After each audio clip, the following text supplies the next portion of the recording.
नमस्कार, मैं हूं संतोष। सिटी न्यूज वैन रीवा की सांध्यकालीन समाचार सेवा में आपका स्वागत है। नए वर्ष की शुभकामनाओं के साथ प्रस्तुत हैं आज की मुख्य खबरें। रीवा विमान हादसे की शुरू हुई जांच। भोपाल, मुंबई और दिल्ली से 4 सदस्यीय दल पहुंचा रीवा। डीजीसीए एवं एएआईबी की टीम पहुंची रीवा। विमान हादसे की शुरू हुई जांच। आपको बता दें कि उमरी गांव में विगत दिवस विमान हादसे की विस्तार से गहन जांच शुरू हो गई है। इसको लेकर राज्य सरकार ने आदेश दिए थे। वहीं एयरपोर्ट अथॉरिटी एएआईबी की 2 सदस्यीय तकनीकी टीम भी विगत दिवस मुंबई से रीवा पहुंची थी, जबकि आज डीजीसीए की भी टीम दिल्ली और भोपाल के लोग रीवा पहुंचे हैं।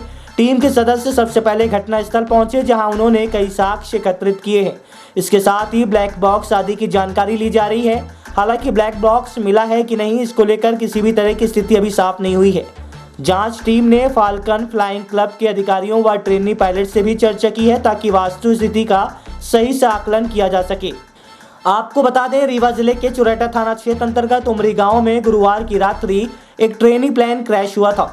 खराब मौसम में उड़ान भरने की महज 22 मिनट बाद ही ट्रेनी विमान मंदिर की गुंबद से टकरा गया, जिससे उसके पर कच्चे उड़ गए थे।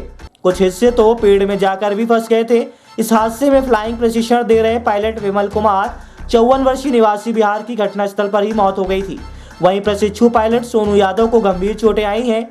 घायल का उपचार रीवा के संजय गांधी अस्पताल के आईसीयू में भर्ती कराया गया है, जहां डॉक्टरों की निगरानी में घायल का उपचार किया जा रहा था। प्लेन क्रैश की खबर लगते ही वहां हड़कंप की स्थिति निर्मित हो गई थी।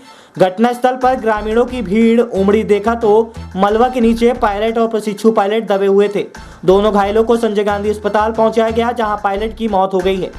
जिसके बाद कमिश्नर, कलेक्टर, एसपी, एडीजी ने घटनास्थल पहुंचकर निरीक्षण किया तथा अस्पताल पहुंचकर प्रशिक्षु पायलट का भी हाल जाना। इस घटना की खबर लगते ही मध्य प्रदेश के गृह मंत्री नरोत्तम मिश्रा ने उच्च स्तरीय जांच के आदेश भी दिए थे, जिसके बाद अब जांच शुरू हो गई है। इसकी रिपोर्ट गोपनीय तरीके से हाईकमान को सौंपी जाएगी।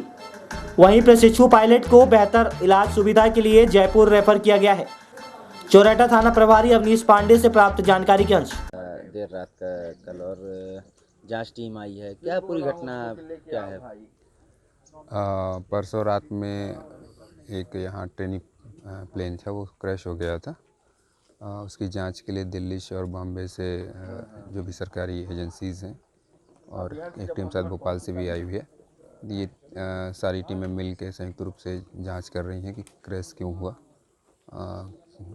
क्या कारण था, किसकी गलती थी या फॉग का कारण था। जो भी कारण था उसकी जांच कर रही हैं।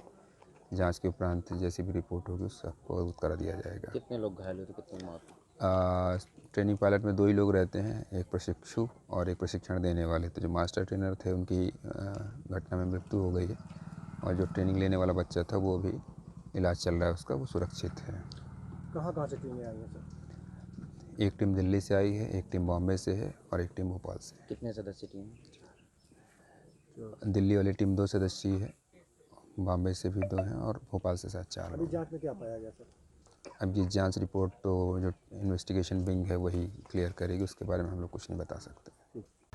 खेत की रखवाली कर रहे वृद्ध की निर्मम हत्या, अज्ञात आरोपियों की तलाश में जुटी पुलिस। खेत की रखवाली कर रहे वृद्ध की निर्मम हत्या। रीवा जिले के थाना नईगढ़ी क्षेत्र के मरना गांव में अज्ञात आरोपियों द्वारा खेत की रखवाली कर रहे 63 वर्षीय वृद्ध की धारदार हथियार से हत्या कर दी गई है। आज सुबह परिजनों ने जब उसे मृत अवस्था में पाया तो घटना की सूचना नईगढ़ी पुलिस को दी गई।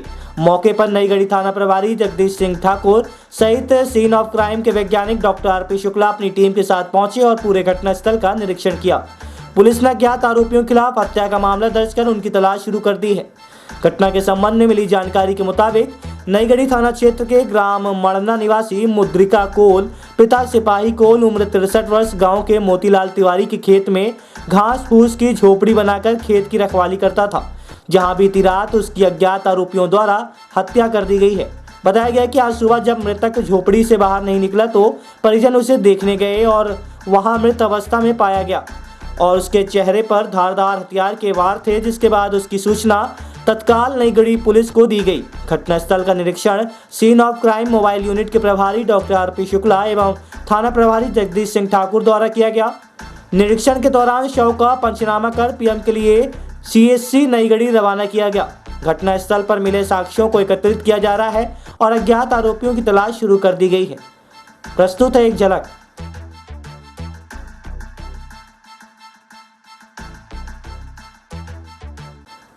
विमान हादसे में घायल हुए प्रशिक्षु पायलट सोनू यादव को राजस्थान के जयपुर अस्पताल के लिए किया गया रेफर। स्वास्थ्य में सुधार न होने के चलते प्रशिक्षु पायलट के परिजनों ने स्वयं कराया रेफर। अब तक संजय गांधी अस्पताल में चल रहा था इलाज। बीते कल ट्रेनिंग के दौरान विमान हुआ था दुर्घटनाग्रस्त। हादसे में मुख्य पायलट विमल कुमार की हो चुकी है मौत। प्रशिक्षु पायलट सोनू यादव की हालत है गंभीर। घायल अवस्था में संजय गांधी अस्पताल में चल रहा था उपचार। आपको बता दें कि रीवा शहर के चौराटा थाना क्षेत्र अंतर्गत उमरी गांव में क्रैश हुए एयरक्राफ्ट के प्रशिक्षु पायलट को आज इलाज के लिए उसके परिजन जयपुर राजस्थान लेकर चले गए हैं। घायल प्रशिक्षु पायलट को रीवा से सड़क मार्ग से प्रयागराज ले जाया जाएगा, जहां से बाई एयर उन्हें जयपुर ले जाया जाएगा। फिलहाल घायल की हालत सामान्य बताई गई है। हम आपको बता दें कि एक दिन पूर्व रीवा शहर के चौराटा थाना क्षेत्र अंतर्गत उमरी गाँव में रात्रि तकरीबन 11:30 बजे फाल्कन कंपनी का एयरक्राफ्ट आम के पेड़ और मंदिर के गुंबद से टकराकर क्रैश हो गया था। इस हादसे में सीनियर पायलट विमल कुमार सिंह की मौत हो गई थी, जबकि प्रशिक्षु पायलट सोनू यादव घायल हो गए थे, जिन्हें उपचार के लिए रीवा के संजय गांधी अस्पताल में भर्ती कराया गया था। घटना की सूचना पर सोनू यादव के परिजन संजय गांधी अस्पताल पहुंचे, जहां सोनू का हालचाल जानने के बाद उन्हें आगे के उपचार के लिए जयपुर राजस्थान लेकर चले गए हैं। बताया गया है कि घायल प्रशिक्षु पायलट सोनू यादव जयपुर के रहने वाले हैं, जिससे परिजन उन्हें इलाज के लिए जयपुर ले गए हैं। हालांकि अस्पताल के चिकित्सकों द्वारा भी सोनू को ले जाने के लिए अनुमति नहीं दी गई थी, लेकिन वह स्वयं की जिम्मेदारी पर आगे के उपचार के लिए प्रशिक्षु पायलट को लेकर चले गए हैं। भाजपा सांसद साध्वी प्रज्ञा की विश्वसनीयता पर नेता प्रतिपक्ष ने खड़े किए सवाल। गोविंद सिंह ने कहा, लोगों की हत्या में विश्वास रखती हैं प्रज्ञा। 2 दिवसीय प्रवास पर रीवा पहुंचे नेता प्रतिपक्ष गोविंद सिंह ने साध्वी प्रज्ञा के बयानबाजों को लेकर बातचीत की है, जिसमें उन्होंने प्रज्ञा ठाकुर की विश्वसनीयता पर सवाल खड़े करते हुए कहा कि वह तो लोगों की हत्या में विश्वास रखती हैं तथा मैं उन्हें चुनौती देता हूं, उन्हें मेरे खिलाफ जो करना हो कर लें। कुछ अनर्गल करने पर मैं भी कोर्ट का दरवाजा खटखटा सकता हूं। दरअसल मध्य प्रदेश में इन दिनों सीडी कांड की सियासत गरमाई हुई है तथा अब इस सीडी कांड में भोपाल संसदीय क्षेत्र से भाजपा सांसद प्रज्ञा ठाकुर ने एंट्री की है और अपनी एंट्री करते ही उन्होंने नेता प्रतिपक्ष गोविंद सिंह को करारा जवाब देकर कहा कि बहुत जल्द वे नेता प्रतिपक्ष गोविंद सिंह के काले कारनामों को उजागर करने वाली है।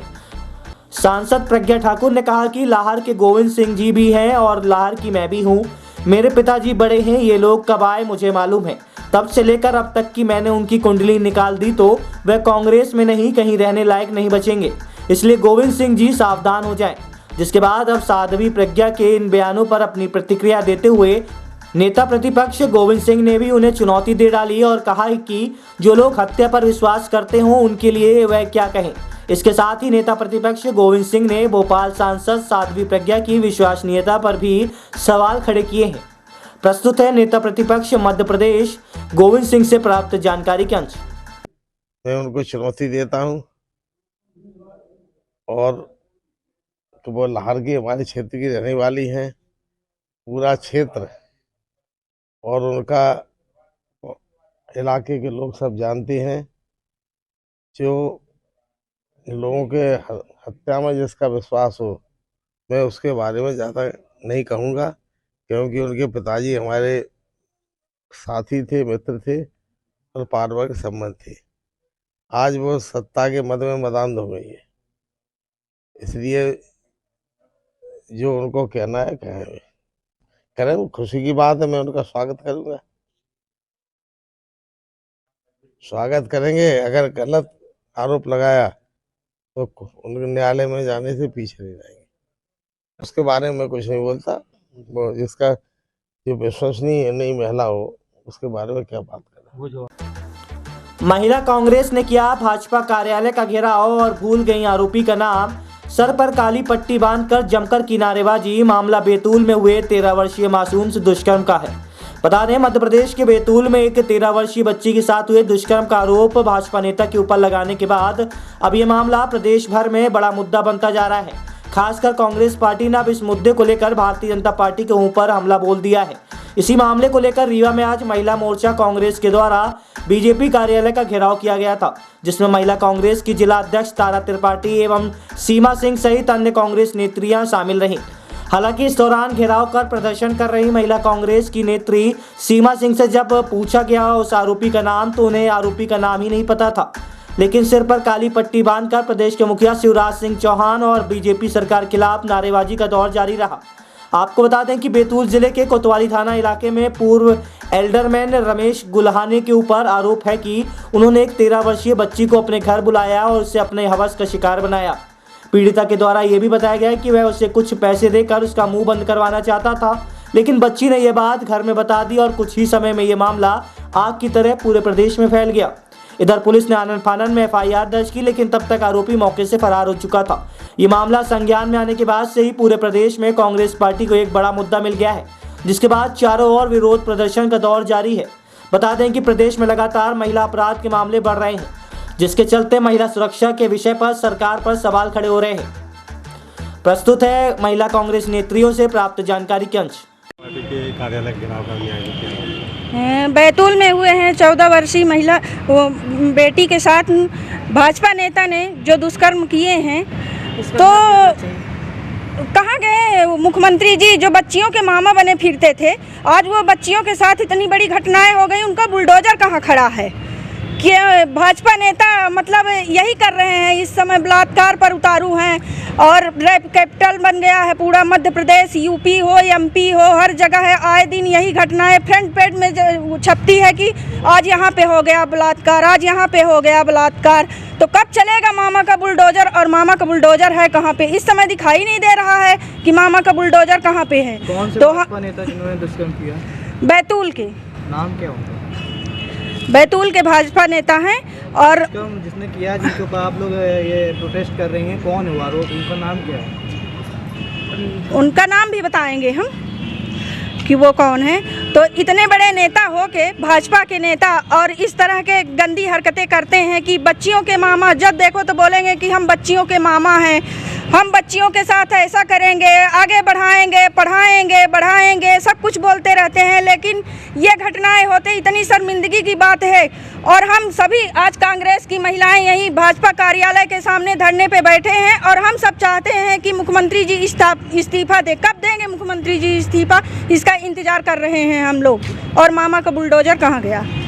इस्तीफा मांग रही हैं आपको, वो उनका नाम ही नहीं पता जिनके ऊपर आप आरोप लगा रहे हैं। बताएंगे उनका नाम, बोलिए आप। डायरेक्टली किसी के यदि बताइए, आज ये घेराव किया गया है भाजपा कार्यालय? आज हम लोग घेराव किए हुए हैं जो बैतूल में बच्ची के साथ रेप हुआ है, और हम ये नहीं जानते कि नाम हमको बताना चाहिए। वो प्रशासन का काम है कि वो नाम ढूंढे कि किसने किया है। हमारा काम नहीं है कि हम किसी का नाम ढूंढें। भाजपा नेता के ऊपर आरोप लगा रही है, तो भाजपा नेता है कि नहीं है, या कांग्रेस का ही नेता है? ये प्रशासन पता करेगी। आप कैसे कह सकते हो? नहीं, कांग्रेस का नेता नहीं है, ये प्रशासन पता करेगी कि किसने किया। आपको इतना पता है कि भाजपा नेता, लेकिन ये रीवा जिले में छात्र को बाथरूम लगने पर शिक्षक ने दी ऐसी सजा कि छात्र की जिंदगी हुई बर्बाद। कक्षा 9वीं के छात्र के साथ हुआ अत्याचार, जोर से बाथरूम लगने पर नहीं दी गई छुट्टी। छात्र गया बाथरूम तो छीन ली गई परीक्षा की कॉपी। बता दें, रीवा जिले के त्योतर विधानसभा क्षेत्र के ग्राम गढ़ी में शासकीय उच्चतर माध्यमिक विद्यालय गढ़ी में छात्र को परीक्षा से वंचित कर दिया गया है। पीड़ित छात्र ने बताया कि मैं बाथरूम करने गया और लौट कर आया तो PTI सर ने मेरी कॉपी छीन ली और मुझे क्लास से बाहर भगा दिया। मामले की सच्चाई क्या है, ये तो जांच का विषय है। बता दें, रीवा जिले के शासकीय उच्चतर माध्यमिक विद्यालय गढ़ी में बच्चों का भविष्य अंधकार में है। ये बच्चों को सही गाइड करने वाले शिक्षक ही बच्चों को अंधकार की ओर धकेल रहे हैं। ताजा मामला रीवा जिले के त्योथर विधानसभा क्षेत्र के ग्राम गढ़ी के शासकीय उच्चतर माध्यमिक विद्यालय का है, जहां कक्षा 9वीं में पढ़ने वाले छात्र ने बताया कि परीक्षा के दौरान जब उसे बाथरूम लगी तो पहले तो परीक्षा हॉल में परीक्षा ले रहे शिक्षक ने छुट्टी नहीं दी। जब छात्र से बर्दाश्त नहीं हुआ तो छात्र बाथरूम करने चला गया और वापस आया तो उससे कॉपी ले ली गई। अब छात्र परीक्षा हॉल में आता है तो उसे स्कूल से बाहर भगा दिया गया है। वहीं जब छात्र के परिजन इस बात को लेकर विद्यालय पहुंचते हैं तो गढ़ी स्कूल के प्राचार्य के द्वारा छात्र को तू तरार कहकर बोला जा रहा था, जिससे ये साबित होता है कि शिक्षा के मंदिर में छात्रों को ज्ञान के बदले धुतकार दिया जाता है। छात्रों के भविष्य से शिक्षक खिलवाड़ कर रहे हैं। पीड़ित छात्र के द्वारा बताया कि मुझे परीक्षा हॉल में ही परीक्षा देने के दौरान तेजी से बाथरूम लगी और मैंने सर से छुट्टी मांगी तो मुझे छुट्टी नहीं दी गई। जब कुछ देर बाद मुझसे रहा नहीं गया तो मैं बाथरूम करने चला गया और जब लौट के आया तो PTI सर ने हमारी कॉपी ले ली और हमें दोबारा कॉपी नहीं दी गई। और इस बात का विरोध मेरे द्वारा प्रिंसिपल सर से किया गया तो उन्होंने भी मुझे स्कूल से बाहर भगा दिया। बोले जाओ तुम्हारे पेपर हो गए हैं, तुम्हें कॉपी नहीं दी जाएगी। प्रस्तुत है प्राप्त जानकारी के अंश। इन लड़कों की इसकी थोड़ा ये ठीक है, ये बाहर गया। इन लड़कों को क्या हुआ? क्या इधर आओ दोनों। क्या है तुम्हारी समस्या? मेरी कौन काहे छुड़ा? पेपर तुम्हारा कहाँ गया था? अभी पेपर इनको दिया। किसको? इनको क्यों दिए? क्यों दिन वाले का काम है क्या? पूछिए। ये कॉपी पेपर इसको दे रहा है और कहता है नहीं, ये बाहर गया है, मैं लिया हूँ, कॉपी हमको नहीं दिया। ये रूल रेगुलेशन के हिसाब से क्लास में जहाँ पे पेपर हो रही है वहाँ पे टीचर नहीं थे भाई, वो इनकी लगी टीचर थे तो आपके पेपर कैसे बाहर गया, शीट कैसे बाहर गई, आप बताइए। नहीं, अभी आप एक लैंग्वेज थोड़ा सा मिसबिहेव, यहाँ आओ रे, ये कोई बात नहीं।